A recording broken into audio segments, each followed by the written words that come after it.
comunicación que hayas accedido a darnos la entrevista. Es importante para nosotros tener tu experiencia en el blog y el motivo precisamente es porque tú eres un experto en comunicación audiovisual, tengo entendido. Bueno, me dedico a ello como empresa, como actividad propia desde hace 3 años y con anterioridad he trabajado más de 25, creo, en diversas televisiones, ¿no? Soy un periodista reciclado al negocio de la comunicación. He trabajado como periodista la mayor parte de mi carrera y en los últimos 10 años en los que estuve por cuenta ajena ya me fui orientando hacia servicios de comunicación, agencias de noticias y hoy en día puede decirse que el 100% o que el 95% de mi trabajo está relacionado con la comunicación de empresas, de proyectos, de eventos, de negocios online, todo tipo de acciones de comunicación y campañas de comunicación. Sí. ¿Cómo crees tú que se puede implementar un modelo de negocio que tenga un valor añadido a la actual forma de ver el periodismo? Pues mira, la crisis del periodismo viene fundamentalmente marcada por las evoluciones tecnológicas, viene marcada por la tecnología. En España, en concreto, hay un factor adicional de crisis, que es la propia crisis económica del país, pero es una crisis global y en muchos países también, donde se dice que el periodismo está en crisis, no hay crisis económica, pero sí hay el cambio tecnológico, que es global. Hay un cambio tecnológico en soportes, el papel tiende a desaparecer, tanto en libro como en periodismo. Hay un cambio tecnológico importantísimo en las fuentes del periodismo, es decir, antes el periodista hablaba con unas cuantas personas y ya tenía más o menos la información necesaria para montar una crónica o para construir una información. Ahora mismo la información sale de todas partes, o sea, hay una pluralidad y una multiplicidad enorme de fuentes de información, desde Twitter hasta las redes sociales, todas ellas también de origen tecnológico. Con el famoso periodismo ciudadano, cualquier persona que presencia un acontecimiento o cualquier persona que quiere trasladar una información puede hacerlo. Otra cosa es la discusión de si eso es periodismo al 100% o no, pero es una discusión teórica. El hecho es que si yo estoy en la calle y veo un accidente y lo grabo, estoy documentando un hecho y estoy haciendo una función periodística, sea periodista o no lo sea, estoy registrando y documentando un hecho que es la base misma del periodismo. Y como se dice grabar un accidente con una camarita y publicarlo en Twitter, pues puede ser, he tenido acceso a una información de interés general y la publico. Entonces, debido a la evolución a los cambios en los tipos de soporte, debido a la pluralidad de las fuentes, debido también, en tercer lugar, al hecho de que la información pasa de ser un fenómeno vertical, la comunicación pasa de ser un fenómeno, como nos enseñaron, de emisor-receptor, ya eso está completamente obsoleto. La información ahora es un estanque en el que todo transcurre en horizontal, en ondas, en diversos alcances, y verdaderamente ese punto a punto ha pasado a ser un plano enorme en el que las informaciones se mueven en todos sentidos. Hay que lanzarse a bucear. Exactamente. Y a buscarla. Dado que el origen de la crisis del periodismo es tecnológica, la solución también lo es. Es decir, los modelos de negocio que tengan futuro en el periodismo serán aquellos que entiendan la evolución de la tecnología y que sepan sacarle partido a esa evolución. La gente quiere estar informada y está dispuesta a dar algo a cambio. En la medida en la que entendamos que eso no ha cambiado, ese deseo de información no ha cambiado, y que sepamos encontrar los cauces tecnológicos y los modelos que pueden volver a servir a esa necesidad de información de la gente, estaremos encontrando el modelo de periodismo que puede seguir funcionando durante todavía muchos años. Porque lo esencial sigue ahí, es la voluntad de saber, la necesidad incluso de estar informados. Pero hay que hacerlo por otros soportes, con otras fuentes, con otros medios, y con otra cadena financiera de generación de valor, de venta de los productos, etcétera, etcétera. Y eso es un ejercicio de imaginación que no es fácil, desde luego, pero en mi opinión la crisis viene por la tecnología y la solución vendrá por la tecnología. El cambio tecnológico no supone necesariamente una reducción de puestos de trabajo y en todo caso es sí o sí. Es decir, o sea, la tecnología no se puede parar. No se puede parar, no se pudo parar la imprenta, no se pudo parar la invención del papel.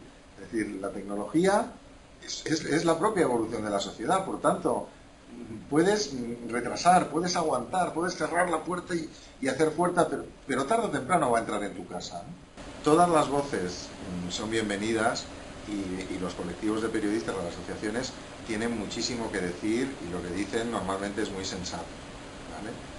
Hace poco, precisamente, como sabes, pues hemos estado en un encuentro de corresponsales, en un evento periodístico, en el que teníamos en la misma mesa al fundador de Periodismo Ciudadano y a la presidenta de la FAPE, de la Federación de Asociaciones de Periodistas, dos puntos de vista extremadamente encontrados. Es decir, todo el mundo tiene derecho, efectivamente, a expresar sus opiniones y a jugar las cartas que crea que deba jugar. Yo, en definitiva, lo único que hago es expresar una opinión. En mi opinión, la tecnología es imparable. Sí, eso Y no las queda. empresas tienen que ganar dinero. Luego, todo lo que sea el acerre sin mayor argumentación a los viejos modelos no va a producir resultados. Otra cosa es que efectivamente las asociaciones actúen como moderador de esa transición y entonces, digamos, puedan contribuir a corregir excesos de la tecnología y en ese sentido, desde luego, que son bienvenidas todas sus intervenciones y sus tomas de posición. Ahora, yo más bien hablaría, más que de fuerzas contrarias a la tecnología, me gustaría que fueran fuerzas de acompañamiento y de encauzamiento de la tecnología. Hace unos años atrás e incluso en muchos sitios todavía se sigue viendo el periodismo como un servicio público. Sin embargo, ahora con este tema del periodismo digital y la comunicación, pues ahora hay como más un cambio a que el periodista, no solamente la organización periodística, sino el periodista en sí mismo puede convertir su trabajo en una fuente de ingresos para sí mismo. Cuéntanos tu experiencia. A ver, respecto al periodismo como servicio público, pienso lo mismo que con la monarquía. Es decir, lo que hay que ver es si lo hacen bien o mal. O sea, no es por esencia ni bueno, ni malo, ni perverso, ni santo. O sea, es decir, las cosas que hay que mirar es, primero, lo hace bien, segundo, lo hace de manera transparente, es transparente en sus costes, en sus procedimientos, o se ha transformado en un castillo que bajo el escudo de lo público nadie sabe lo que ocurre en su interior. Es decir, un servicio público de calidad, transparente en su gestión, transparente por supuesto en su financiación y en todas sus cuentas, yo creo que es bienvenido e incluso necesario. Un servicio público a la orden del gobierno de turno, opaco en su gestión y en su financiación y en sus gastos, y encastillado de espaldas a la ciudadanía, no es deseable.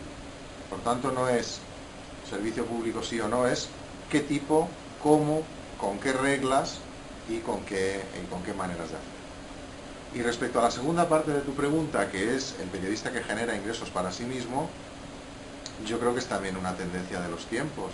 Es decir, hay cada vez más gente que se busca la vida y que efectivamente empieza a hacer trabajo como freelance, ¿no? Yo creo que ahí la buena noticia para la profesión periodística es que el perfil del periodista es muy demandado por las empresas actualmente, porque el periodista es una persona que sabe identificar historias, darles un ángulo noticioso, es decir, hacerlas interesantes, construirlas, escribirlas correctamente, cosa que no está al alcance de todo el mundo, obviamente, tratarlas de manera multimedia. Es decir, las habilidades del periodista actual, sobre todo del periodista multimedia, tecnológico, que tiene también un conocimiento de redes sociales, de comunicación y un poquito de marketing, ¿por qué no?, es un perfil que será cada vez más demandado.